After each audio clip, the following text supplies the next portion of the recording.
The most recent statistics about waste in Ireland shows that over 1 million tonnes of our collected refuse was going to landfill up till recently. But now most of that is going abroad, and that's not good. And this incinerator behind me here in Dublin is now going to open later this year, and it's going to burn up to 600,000 tonnes of our waste every year. So is this a solution to our problem for waste? The incinerator does mean that waste companies will probably stop their current export of hundreds of thousands of tonnes of black bin residual waste every year. But massive amounts of CO2 will be released by burning this waste. So it's only one step up from landfill. I want to find out just how our waste is being handled in Ireland, what impact it's having, and what steps are being taken to reduce that impact.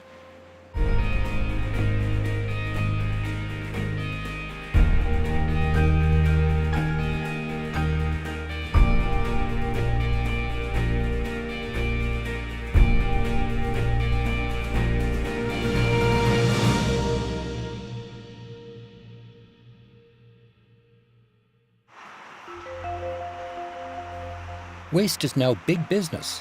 The Irish Waste Management Association has 41 members with a combined workforce of over 4,000 and total turnover of 640 million euros.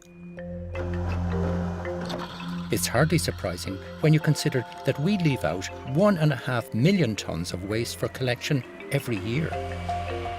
But what happens to it? Where does our general waste go?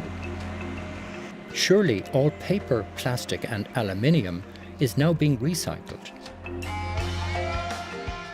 One of the largest recycling depots in the country is a good place to start my journey.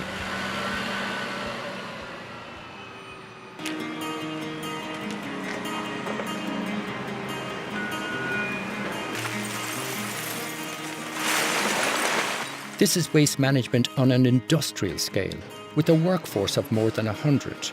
Sorting through the contents of our dry recyclables. Hi Liam. Hey Duncan, nice to see you again. Good to see you, absolutely. You too. Just to give you an idea of some of the contamination we see on a day-to-day basis. We've got some food contamination here. That's contaminated paper. There's tea bags and food stuck to it. That's a big problem for us.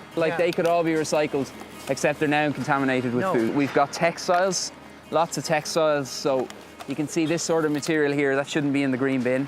Bicycle tyres over here. Nappies cause a huge problem for us. The problem is we bale all of our materials, so nappies obviously, without getting too graphic, have salts and chemicals and things in them. So when we bale the material, when we bale the products, that material gets squeezed and the nappy then it bursts and it ends up going all over our recycled products. So the food should be in the brown bin? Yes. And the nappy should be in the black bin? Correct, that's exactly, So what percentage of all of this waste typically coming in here in the green bins? 36% by weight of everything that comes in the green bin is contamination.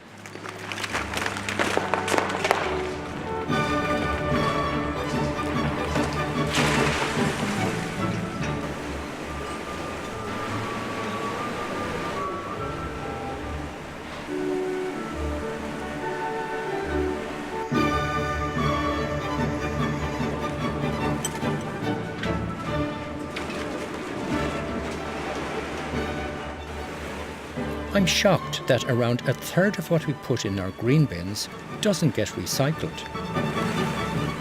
One of the main reasons is that we simply don't realise how easy it is to contaminate the contents of these bins. So this is the material that's contaminated with food or is non-recyclable. But it is not going to landfill. We actually make this into a fuel that we give to the cement kilns, and they use this as a coal replacement. So the cement kilns are taking this material and burning it instead of imported coal. So we have gone one step up the chain, but still we would prefer this not to be in our green bin because it does cause a lot of contamination to our better products and it lowers the value of our better products. Right. Now, Duncan, this is our aluminium cans. Highest value material we recover, really clean, go directly to a smelter. In Europe? In Europe. UK or Europe. This is our colour HD bottles. A lot of people forget about these. Absolutely recyclable. They will go to make a drainage pipe in Ireland. Irish company are doing this. Our bottles, our milk bottles, same material, but there are no colour in them, so they can go for many uses, much more valuable material, but they must be clean. These are tin cans These now. are the tin cans or steel cans, predominantly food cans, all been recycled back into metal. 100%, either in UK, Spain or Turkey. Our PET bottles. PET bottles are actually made into polyester fibre, and that'll go back into our fleeces. The biggest single material that comes out of the bin is paper. So this is our newspaper, our packaging, and that all gets shipped to China. They will make that back into packaging papers. But we have to import it all, and then of course it all goes back out of the country as waste. Absolutely. What do you feel about that? Well, we have tried to work like the PET and like the HD. We've worked with local manufacturers to try and develop as much as we can within Ireland. But unfortunately, we're a very small island with a very small population. Our householders and, you know, shoppers not given enough information. That is part of the problem. There needs to be more information given from the packaging industry, but also from the recycling industry as well, to explain to people what is recyclable. Because not only are our bins getting contaminated, but I'm sure we're missing hundreds of thousands of tons of good quality material that's going in the black bin. So we're losing both ways. While every effort is made to harvest recyclables in the green bin, it's a different story with the black bin, our non-recyclable household waste. Some material can be recovered, but the vast majority is wrapped and then loaded onto trucks to be shipped for incineration abroad. Unfortunately, once it opens for business, a huge number of these trucks will be heading instead to the incinerator in Dublin every day. The solid dry waste in our bins can be seen and touched, but what about the waste that's all but invisible? I'm heading to Galway, where some alarming discoveries are being made about waste in our water. Dr. Anne-Marie Mahan from GMIT is conducting research into the presence of microplastics in wastewater. So we can take one of these out now. So this is the raw sewage, Anne-Marie, is it, coming in from the town? Yes, this is the raw sewage coming in along with any stormwater that would have accumulated from the surrounding area. The wastewater treatment plant gets the cumulative loading of microplastics from household waste, from industry, sometimes from landfill wastewater. So can you see now the plastics in this? I mean, is it... Sometimes you can. Sometimes you could see some small ones floating.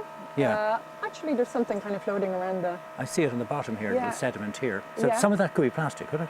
Yeah, some of that could be plastic. Right. These wastewater treatment plants discharge water back to our rivers, lakes and to the sea. So it's essential that the process can remove as much of the waste material as possible. And microplastics are proving very difficult to completely filter out. Mycullen is one of the few plants that has an integrated wetland as its final treatment. But most of the country's wastewater treatment plants have only 2 stages of treatment. So I wonder what level of microplastics are found in the water after the 2nd stage. Approximately 98% of the microplastics now have been trapped from this stage to this stage. Right. So but still 2% is getting into our rivers and into our lakes and that's right. wetlands. And Yeah, in treatment plants that just have secondary treatment, so what we have seen so far, 2% will be getting in. And of course, nanoparticles could be going in here too. There could very well be nanoparticles just going through the system here undetected. And obviously into ecosystems. Is Yeah, that getting they into are. our food chain, do you think? Well, we just don't really know what the pathway of it is yet. Perhaps a worm will eat it, and then perhaps a fish will eat the worm, and then a bigger fish, like a predator, like a pike, will eat the perch. All the way up the food chain. And then maybe an otter. So Right. this is one thing that our EPA-funded study will look at, is to see what species contain microplastic throughout the food web. A lot of the microplastics found here are coming from clothing in our washing machines. But it's not the only source. Packaging and single-use containers are so pervasive that it's now estimated that 150 tons of discarded plastic has found its way into our oceans. In NUIG, Dr. Audrey Morley's postgraduate students are examining samples taken from the seabed in Galway Bay. They're particularly interested in the presence of microplastics in the samples. And I'm eager to learn what they discovered on the ocean floor. So this is a sediment core here, is it? Exactly, it's a core, and it preserved exactly the water sediment interface. So this is the actual seafloor, how it looks like, preserved in this core. And the water right there is the bottom water from where this core was taken. And then we slice it into 0.5 centimeter sections, and then we analyze it to see where exactly in the core the plastics are deposited. So what implications this got for prawns and for fish? So we found that a lot of the plastics are actually right here in that water that is on top of the sediments. Okay. And this is exactly where the prawns would feed.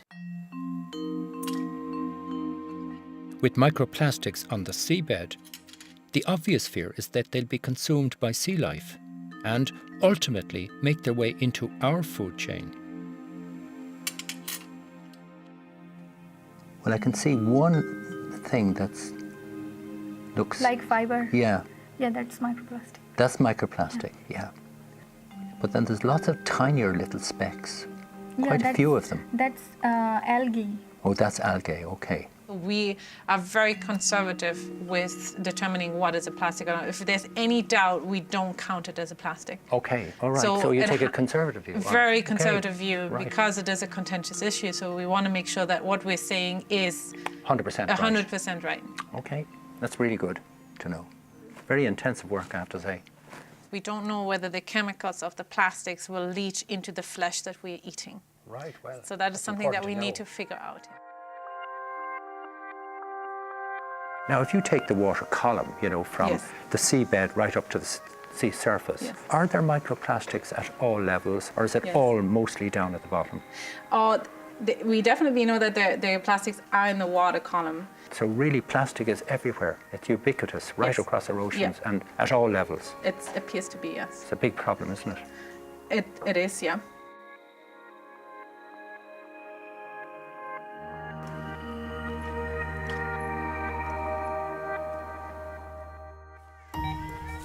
Just think about all the plastics in our lives. It's so hard to escape. From our toothbrush to our shampoo container, from drink bottles to the lining on our disposable coffee cups. And of course, plastic packaging is everywhere. And all of these are now breaking down into microplastics in our water. Dara, the EPA have now done a 4-year assessment of our environment. So what's the direction we need to go with our waste in Ireland? Well, I think our assessment has shown that we've done incredibly well in meeting our recycling targets, our recovery targets from a European point of view.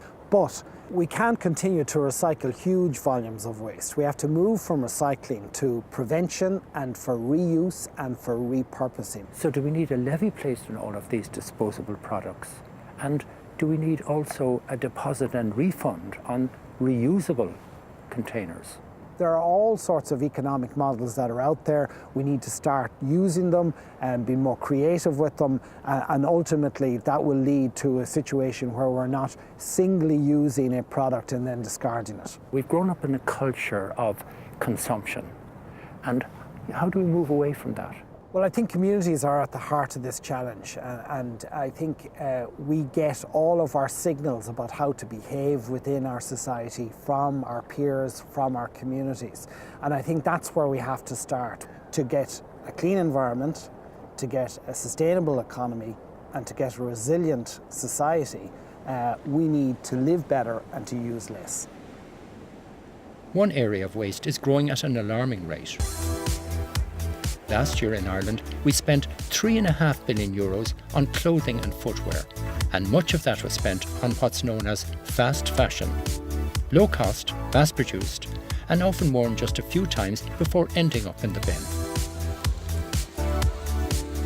Well, I'm certainly not a fashion icon, and I've not any big interest in fashion, but an awful lot of people around me are very interested in fashion, especially young people.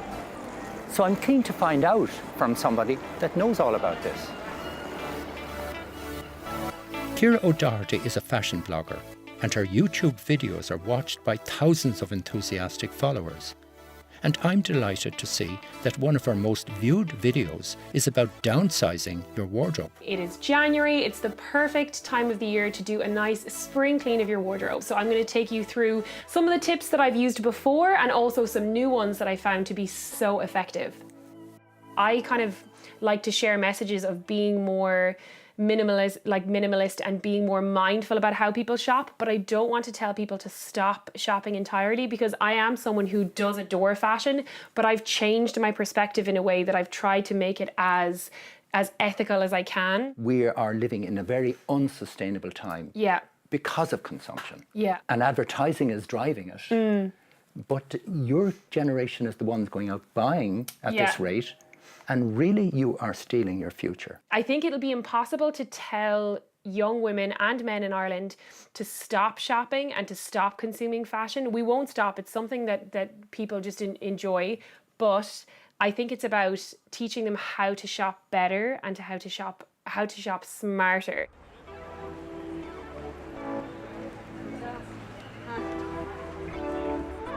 I was delighted to find out that Ciara regularly buys from charity shops. There are 400 of them now in Ireland, and along with the great ethical work they do in raising money for charity, they also play a key role in managing the waste caused by our love for fashion. I don't think people think of this really around textiles. They think of it around paper and plastics and all that type of thing. But we prevent 213 tonnes per year going to landfill. Wow. And that's just across our 9 shops. So, you know, when you think of Ireland as a whole and all the charity shops, it's a massive amount. Absolutely. Yeah. That's really huge difference. Critically important, because the damage it does when it goes to landfill is huge, you know? Yeah. The rise of overconsumption and fast fashion has seen the volume of textile waste going to landfill rocket in the last few years. The obvious solution is to buy less, but reusing clothes donated to charity shops does help to reduce consumption. Though not everyone can have one of Ireland's brightest young fashionistas as their personal shopper. How are we getting on? Great. Brilliant. Are we ready? Yeah, I'm just about there, Ciara. Yeah, brilliant. Gives amazing. Right. Let's untuck this. What? This bit here. Bit more of a relaxed kind of fit here. Let's fix this here. You mean just hold this, sit outside the trousers? I think so. I love the whole lot. These boots were such a find. This is what the charity shopping dream is about. You can find gems like this.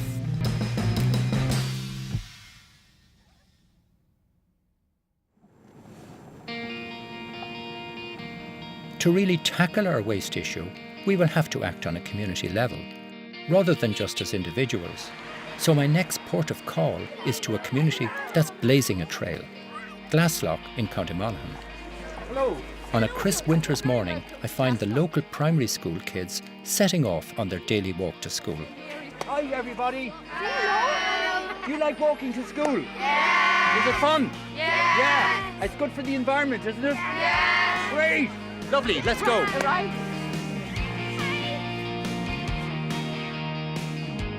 St Mary's has a windmill made from used aluminium cans, a plastic bottle greenhouse, and a can crushing exercise bike. This is hard work. Wow. The school is part of the Green Schools initiative, coordinated by the Environmental Education Unit of An Taisce. It's a pupil-led programme that involves the local community and fosters a greater understanding of environmental issues. So, Brie, what's St Mary's School doing about, tackling waste? Well, waste minimisation would be the common theme linking all the Green School flags. So with that in mind, we encourage the children to reduce, reuse and recycle as much as possible. They save energy and conserve water, and we plant vegetables in these raised beds using our own homemade compost. Okay, so are all of you working here, yeah? So what are you actually doing? Well, we were planting daffodil bulbs and we were planting crocuses. Right, and what's the environmental benefit now of planting flowers? Well, it takes in the CO2 and brings out oxygen, and it's good for the environment. How important is it what they're learning here in terms of preparing them for the future? Well, they carry the message forward into the secondary schools and to the other pupils. And the secondary schools do the Green Schools programme as well. And I'm hoping that some of the students here will go on to study science and at university, because they have that caring attitude towards the environment and the knowledge that they've gained here. Before I leave Glasslough, I head up to the beautiful wetlands on the edge of the town and on the grounds of Castle Leslie Hotel. It's full of wildlife, but this is actually an ICW, an integrated constructed wetland. The 5 ponds here serve the same function as a typical mechanical wastewater treatment plant, cleaning the wastewater for the 800 or so people who live in the village. The typical ICW that we're looking at here has very, very low energy, typically about costing 1/10 of the cost of a traditional plant, and we don't have any chemical dosing costs, and we don't have any sludge disposal costs. So when it comes to things like microplastic that gets into our wastewater system, you know, from washing clothes or from being flushed down the toilets or whatever, when they come into a constructed wetland, what happens to them? Yeah, we contain practically everything in the first sludge pond, even plastic type material that we've seen coming in here. I'd love to see a sample of the water. Okay, well let's go to the final before it gets into the river. This now, the quality of the water coming out. Yes. So this is the sewage coming in from the town. And look at the difference. We do measures upstream and downstream and compare the two, and there's absolutely no impact of this water, this effluent, on the river. Fantastic. Yeah. It's great to see a community working together to tackle the problem of waste. And in the 21st century, many of our online communities have the same ambition. The Zero Waste Movement, as the name suggests, aims to radically reduce waste. And Timmy Konya is part of a Facebook group dedicated to this lifestyle. Over 2,000 members share advice on waste reduction, and some of the tips are as simple as bringing your own reusable containers when you shop. Timmy lives in North County Dublin with her partner and son. So can a young family really eradicate waste from their lives?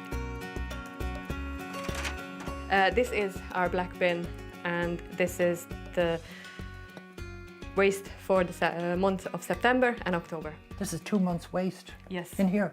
And the weight of that must be very small. How much weight in here? So I think altogether it's less than 200 grams. A fifth of a kilogram? Yes. In 2 months? Yes. What's your child's name? Max. Max, how old is he? He's 17 months. Right, okay, so he's using nappies, isn't he? Yes, exactly. So how are you dealing with nappies? Like this, modern cloth nappies are very user-friendly, and they don't look like, you know, nappies 20, 30 years ago. Wow. And I have these, put it on the child, and when it's sold, I collect it in a wet bag, and then the whole thing goes into the washing. There's no handling of the dirty nappies at all.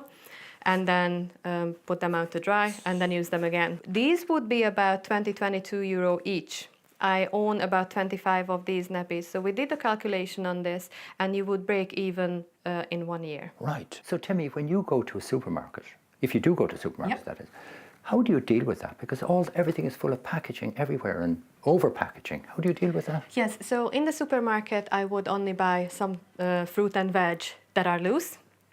And then in terms of maybe sauces, mayo, ketchup and the likes, I would buy in the glass jars. Plastic can be recycled, but not indefinitely. Therefore, anything that is so-called downcycled will end up in landfill or incinerator. Timmy's attitude to packaging is music to my ears. She doesn't even take a paper bag at the local bakery. Thank you very much. Bye. Mercy. So do you like walking to school? There are some great initiatives emerging across the country. And from what I've seen with the pupils in Glasslough, I'm confident that many of our younger generation understand the need to combat waste.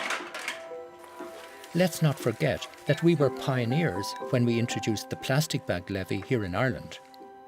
It proved that sensible legislation can dramatically reduce waste. So why can't we just expand levies to all single-use, disposable products and packaging? It would certainly mean a lot less waste heading here to Poolbeg for incineration. It was disturbing to find tiny pieces of plastics in the digestive tracts of prawns caught off the west coast of Ireland. But maybe the discovery of microplastic in our food chain is the wake-up call that we need. So if we continue to consume at the rate we do, we will be forced to deal with the consequences of our waste.